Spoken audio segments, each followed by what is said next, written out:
안녕하십니까. 오늘도 참 좋은 날입니다. 예수님께서 말씀하신 많은 비유 가운데 알곡과 가라지의 비유가 있습니다. 그 내용을 간단히 정리하자면 어떤 사람이 자기 밭에 종들을 시켜 좋은 씨를 뿌리게 되었습니다. 그런데 한밤중에 주인 몰래 원수가 와서 그 밭에 가라지 씨를 뿌리고 간 것입니다. 얼마 후에 자세히 보니까 그 밭에 알곡과 가라지가 함께 자라고 있는 것입니다. 얼마나 이 황당하고 기막힐 일이겠습니까? 종들은 이제 이런 사실들을 주인에게 보고하면서 즉시로 그 가라지들을 모조리 뽑아버릴 것을 요청하게 되었습니다. 그러나 주인은 이런 사실들을 잘 알고 계신 듯이 가만두라고 만류하면서 종들에게 이야기합니다. 이 비유에서 밭이란 곧 우리가 사는 이 세상을 가리킵니다. 그리고 밭에 뿌려진 가라지는 악한 자의 세력, 그리고 좋은 씨는 하나님의 사람들을 가리키고 있습니다. 그런데 문제가 되고 있는 것은 이 세상의 밭에 악한 세력들과 하나님의 사람들이 왜 함께 공존하며 살아가야 하느냐, 거기에 있는 것입니다. 참으로 이상하지 않습니까? 하나님이 가꾸시고 돌보시는 밭에 어떻게 악한 가라지와 선한 곡식이 함께 의젓하게 어우러져 살아가느냐 하는 것입니다. 당장이라도 그 악한 세력들을 모조리 뽑아버려야 하는 것이 정상적이고 현명하고 또 이치적인 그 문제 해결의 방법일 텐데, 주님은 그냥 내버려 두라고 말씀하시는데 전혀 이해가 되지 않는 문제가 되는 것입니다. 종들은 소리칩니다. 왜 저들을 당장 뽑아버리지 않고 그냥 내버려 두십니까? 그 가라지들 때문에 얼마나 많은 손실과 불편함과 해를 당하게 되는데 왜 주님은 보고만 계시는지 이해할 수 없다고 소리치고 있는 겁니다. 그러나 주인은 이야기합니다. 함께 자라도록 그냥 내버려 두라는 겁니다. 왜냐하면 그 악한 가라지들, 악한 어둠의 세력들을 뽑아버리다가 혹시라도 알곡까지 뽑게 될까 염려되기 때문이라는 것입니다. 그러니까 주님의 의도는 이 악한 세력들의 응징과 저주와 심판보다는 오히려 이 어두운 세상에 머물고 있는 선한 하나님의 사람들을 염려하셨다는 것입니다.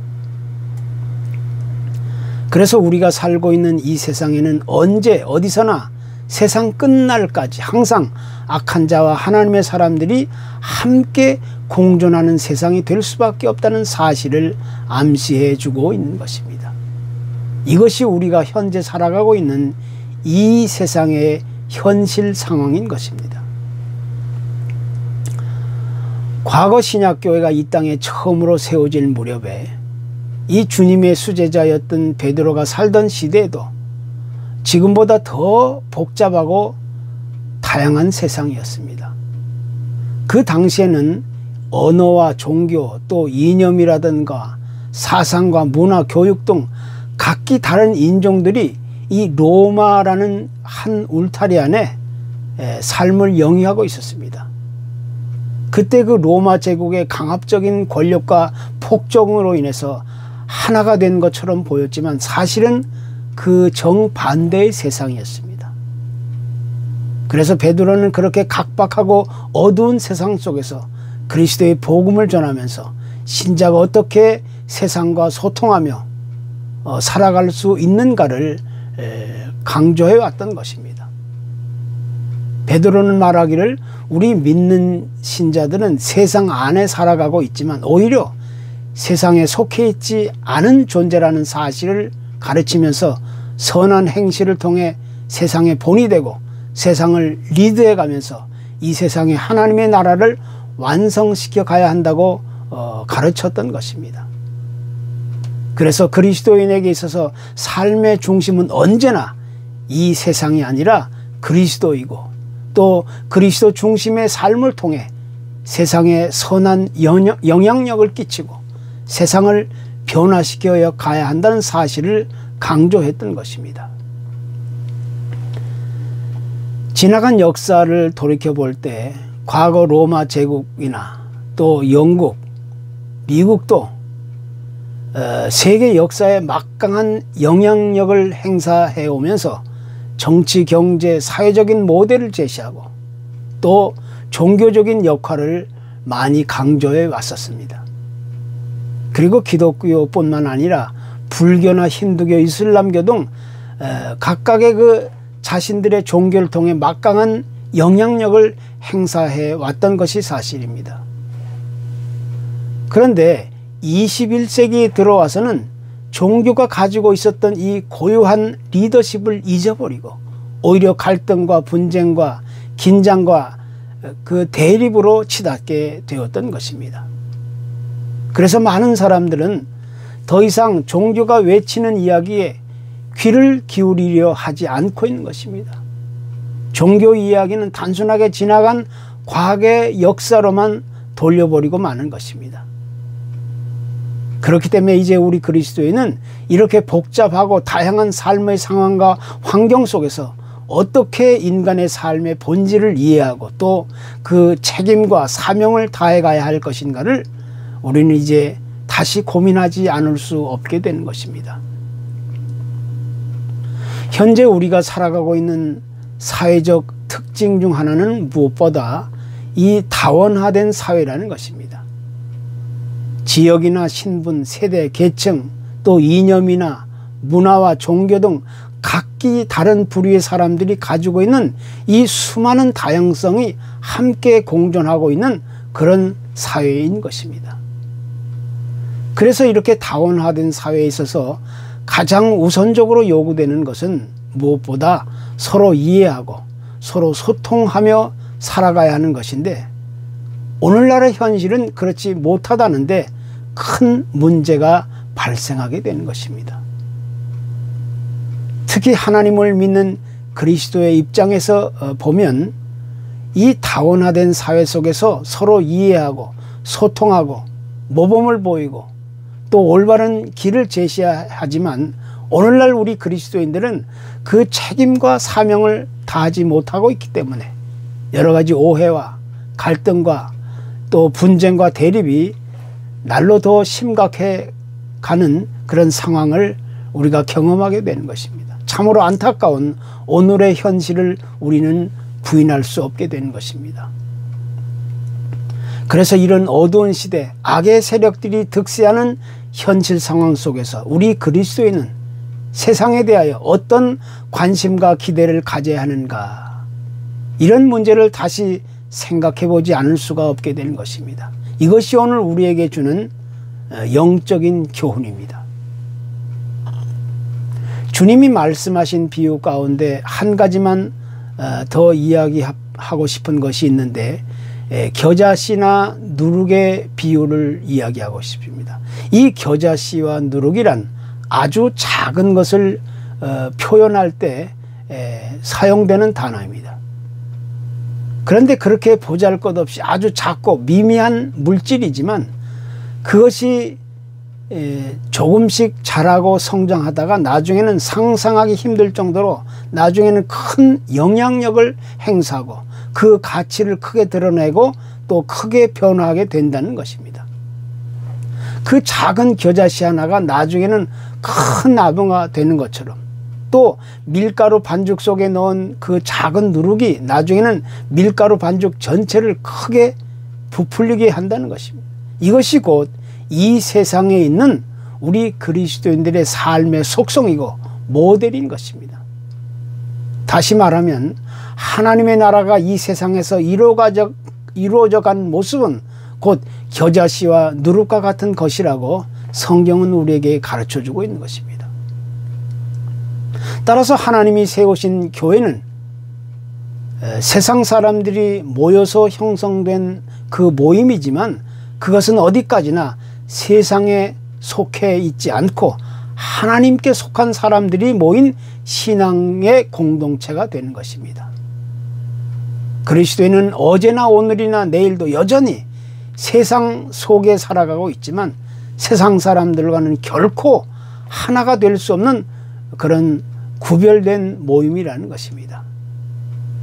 만약 우리가 세상과 가까워지면서 세상을 따라간다면 부패하고 타락한 세속화에 물들게 되는 것이고, 또 세상과 거리가 멀어지고 세상과 단절하고 살게 된다면 교회는 아무런 영향력을 행사하지 못하고 그 어떤 변화나 기대도 할 수 없게 되는 것입니다. 그래서 교회는 항상 이 세상과 아주 미묘한 갈등과 긴장과 대립의 관계를 가지게 되는 것입니다. 이것이 세상과 교회가 본질적으로 가지고 있는 이 서로의 운명인 것입니다. 현대 기독교 복음주의 대표적인 존 스토트 목사님은 교회란 세상에 대해 이중적인 책임을 져야 한다고 강조합니다. 한편으로는 우리가 세상 속에 살면서 세상을 섬기고 세상에 아름다운 영향력을 끼쳐야 하지만, 다른 한편으로는 세상에 오염되지 않고 세상으로부터 도피하여 성도의 거룩함을 유지해야 한다는 것입니다. 그래서 결국에는 하나님이 계획하신 영원한 하나님의 나라를 세워가야 한다는 것입니다. 이것이 우리 그리스도인이 세상에 대하여 갖는 가장 유일하고 절대적인 관심이고 또 기대인 것입니다. 하나님의 유일한 관심과 기대는 이 세상의 교회가 아니라 오직 하나님의 주권과 통치가 온전하게 이루어지는 하나님의 나라에 있는 것입니다. 그렇기 때문에 교회와 우리 그리스도인은 온 힘과 정성을 다해서 하나님의 나라를 온전하게 이루어가는 유일한 도구, 그 주인공이 되어야 하는 것입니다. 또한 이 세상의 어떠한 정치 제도나 사회적인 구조나 국가 권력도 이것을 대신할 수 없는 것입니다. 이 세상에 머물고 있는 우리 그리스도인은 오직 영원한 하나님 나라가 온전히 세워져 가는 것이 그 유일한 관심이고 기대인 것입니다. 이것은 세월이 가고 역사가 바뀌고 시대가 변한다 해도 어떤 상황과 환경 속에서더라도 결코 변할 수 없는 우리 그리스도인의 삶의 목표이고 방향인 것입니다. 그런데 오랜 세월과 역사가 또 시대가 지나가면서 이 하나님의 절대적인 진리의 말씀을 부인하고 부정하는 악의 세력이 점차 그 모습을 드러내기 시작했던 것입니다.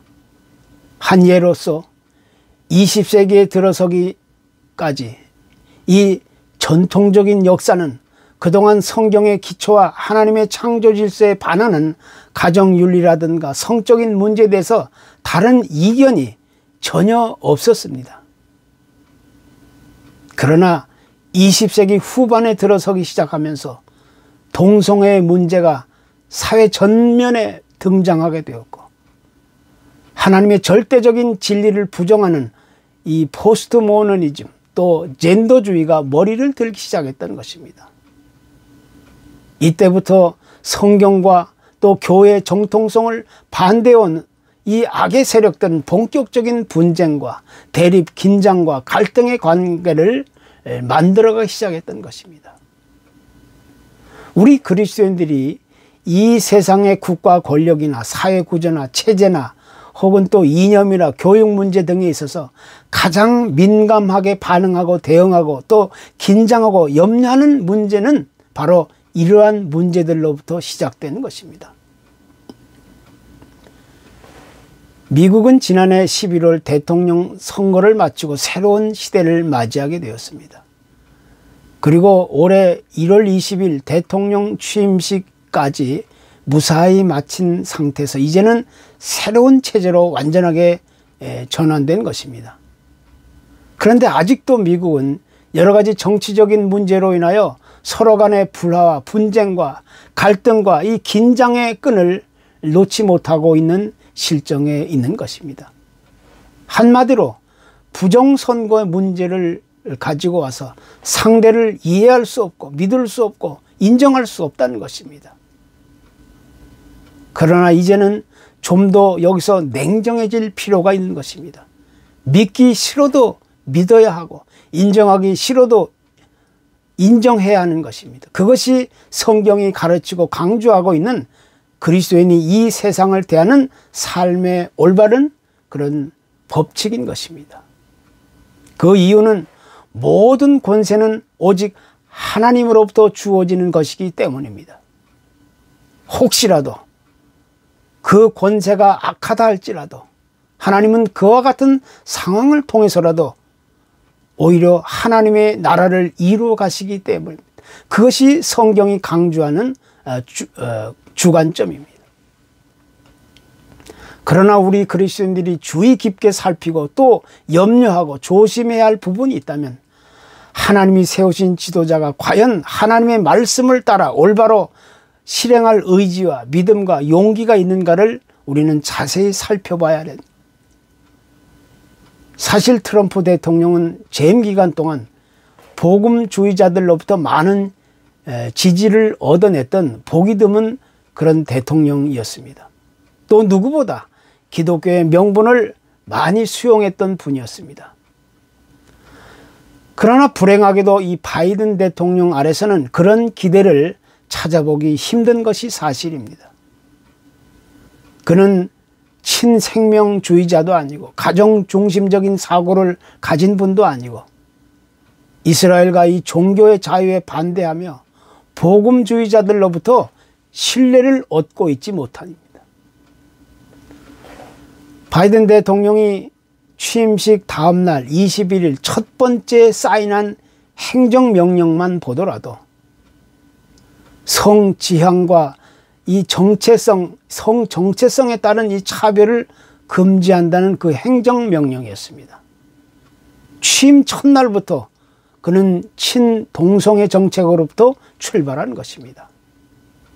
한마디로 이야기한다면 본인이 스스로 성별을 선택할 수 있는 그런 명령에 사인한 것입니다.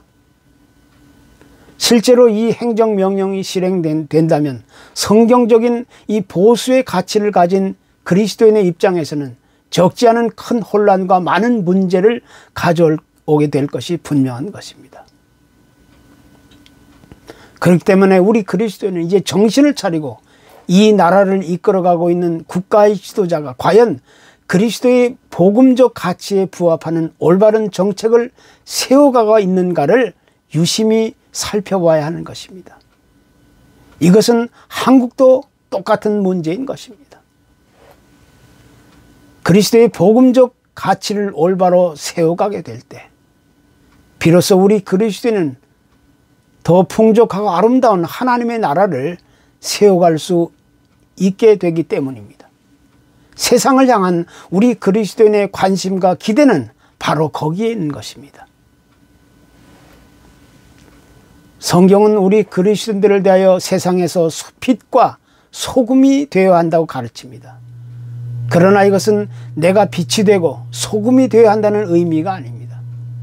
이것은 우리 그리스도인들이 세상에서 이루어져 가야 할 각자의 책임과 사명을 강조하고 있는 말씀입니다.